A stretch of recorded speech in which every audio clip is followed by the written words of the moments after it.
de la situation des ingénieurs en France, mais particulièrement des femmes ingénieurs, et c'est un vrai sujet. De façon globale, il manque 20 000 ingénieurs en France chaque année. C'est national, c'est pour tout le monde, mais notre problème serait quasiment réglé s'il y avait plus de femmes depuis le Exactement. début, tout en bas de l'échelle, pour ensuite prendre cette voie-là. C'est votre mission, en fait. Exactement, c'est la mission, c'est l'ADN, je dirais, de Femmes Ingénieures qui travaillent sur la mixité et surtout sur la promotion des métiers d'ingénieur et du scientifique. Mhm. Actuellement, des écoles d'ingénieurs sortent 28% de femmes seulement. Et Donc c'est on est même en loin. baisse. J'ai entendu dire que les tout derniers chiffres, c'était encore en baisse. Oui, à cause du nouveau bac, Et voilà. parce qu'elles ne choisissent pas malheureusement les matières scientifiques dès le, comment dire, en seconde, Mhm. pour faire derrière je dirais, pour leur bac. Et donc elles, comment dire, elles se coupent un peu des matières scientifiques. Mais Florence Ferry, Et comment on convainc? Parce que c'est très tôt dans l'éducation. C'est presque une question justement de, on commence à la maison. Ça dépend de comment on parle aux filles des mathématiques, oui, des perspectives qu'on leur donne, des perspectives oui. professionnelles d'ailleurs. Comment on fait pour changer ça? Alors pour changer ça, nous, ce que l'on fait au niveau de femmes ingénieures, c'est qu'on a des rôles modèles. C'est-à-dire, on a des professionnels qui viennent échanger avec des jeunes, des élèves des collèges et lycées, pour leur montrer, pour leur montrer leur métier, leur parcours professionnel, comment elles ont fait le choix de l'orientation. Et ça permet, comment dire, ça permet aux filles de se projeter, De peut-être de s'identifier? s'identifier, Mhm. parce qu'on sait qu'un métier, c'est toujours une rencontre, un Absolument. événement, quelque chose un déclencheur qui fait que on choisit ce métier-là. Pour illustrer, dans l'école de la deuxième chance, il y a combien de garçons et de filles dans vos élèves? Est-ce que vous avez une idée à peu près de la proportion des femmes et des hommes? Et une fois qu'on parle uniquement des femmes, quel type de métier, vers quel type de secteur elles se dirigent principalement?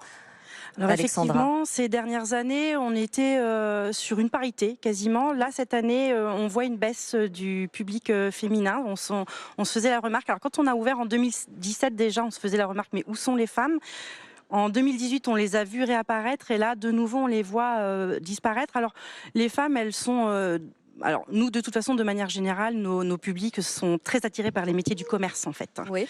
Donc, les femmes sont très attirées par ces métiers-là et puis la petite enfance. La petite enfance, Voilà. ça ne change pas effectivement. Les métiers du soin, ça c'est très souvent. Pourtant, les ingénieurs, eh ben, il y en a partout finalement. C'est l'économie de demain, c'est l'industrie évidemment, c'est la santé, c'est l'environnement, le bâtiment, les routes, les moyens de transport, le numérique, la cybersécurité. On en a parlé tout à l'heure. On peut être ingénieur dans chacun de ces domaines, Florence Ferry. C'est ça qui est incroyable. Le métier de l'ingénieur, la difficulté que l'on a, c'est qu'il est tellement diversifié, il y a tellement de métiers d'ingénieurs différents, qu'il est difficile de, comment dire, De pour un l'identifier jeune, pour justement. l'identifier justement. Ouais, c'est ça. Exactement.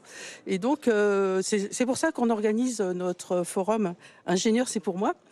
C'est le 30 novembre. C'est le 30 novembre, Oui. exactement, de 9 h à 17 h, pour les élèves des collèges et lycées, pour leur montrer toute cette diversité. Parce que on va avoir une centaine de professionnels qui vont venir discuter avec des jeunes, Euh, partager avec les jeunes leur métier. Alors on peut y assister en physique mais aussi à distance. Non, c'est un forum virtuel? Ah, c'est qu'en virtuel. C'est Bon. sur une plateforme qui a été développée par une entreprise qui s'appelle Buga, qui est française. La plateforme est complètement française et les outils sont complètement français. Accessible à tout le monde. L'essentiel, Accessible. vous l'avez dit, c'est de présenter des rôles modèles. Parlez-nous de deux, trois intervenantes qui vont parler d'elles et qui vont présenter leur parcours. Alors, on va avoir beaucoup d'ingénieurs qui vont parler du parcours en numérique, parce que c'est un domaine où on recherche beaucoup de femmes. Malheureusement, elles ne sont que 12% actuellement, Mhm. sur quelque chose qu'elles ont créé quand même, puisque l'informatique, à l'origine, c'est quand même des femmes qui l'ont créé, et actuellement, on n'en a que 12%. C'est quand même un peu dommage, Oui. parce que ce sont des métiers aussi très diversifiés, entre le développeur web, entre la gestion de projets. Enfin, il y a plein de métiers passionnants et très féminins, en réalité, il n'y a pas de souci. féminin ou masculin, c'est pareil, hein, c'est pas genré. Hein. Un D'autres- métier n'est pas genré. De toute Non, façon. normalement, un métier n'est pas genré, effectivement. D'autres exemples. Il faut qu'on ait des exemples ici pour savoir ce qu'on peut faire quand on est une femme ingénieure. Eh ben, écoutez, je vais prendre le mien peut-être. Eh ben, Hein, allez-y, qu'est-ce bien que vous sûr, pensez avec grand plaisir. Alors moi, je suis sortie de l'école, je suis rentrée dans l'automobile et j'ai fait, tous les 4 ans, j'ai changé de métier. J'ai commencé en production, après je suis passée aux études, en développement projet sur véhicules. Après je suis passée aux achats, je suis passée à l'organisation. Mhm. Et ça, tout le long de ma carrière. Ça m'a permis de connaître des domaines différents, de travailler avec beaucoup de personnes très très différentes. Et ça, c'est passionnant. Oui. Et avoir des équipes. Et je dirais que là où on est le plus fier quand on est ingénieur, c'est quand on voit la voiture dans la rue. On bâtit quelque chose, bâtit quelque construit chose. quelque On chose. fait C'est un l'économie produit. réelle. Exactement. Ouais. Et moi, je sais que quand je travaillais à l'usine, tout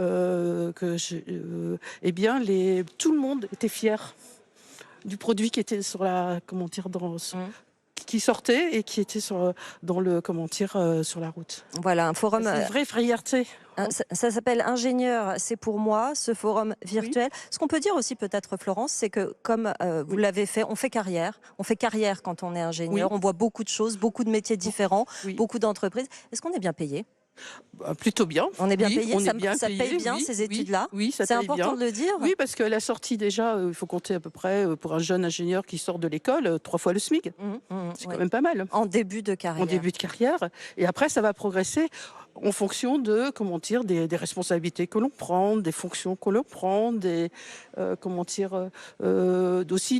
quelquefois, les jeunes changent beaucoup d'entreprises.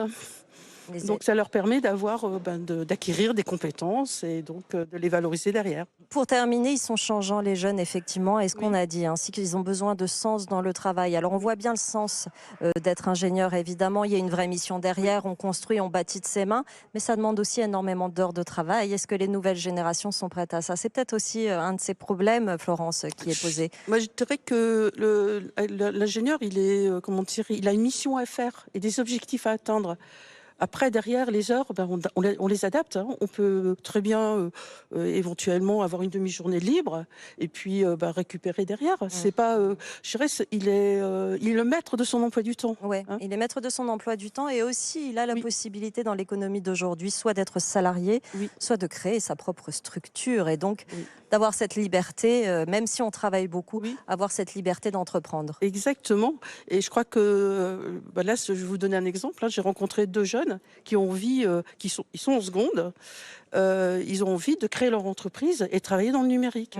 Donc là, notre rôle, ça va être de les accompagner peut-être dans cette réflexion, hein, pour pouvoir leur donner un réseau aussi, leur faire prendre contact avec des gens qui aussi travaillent dans le numérique.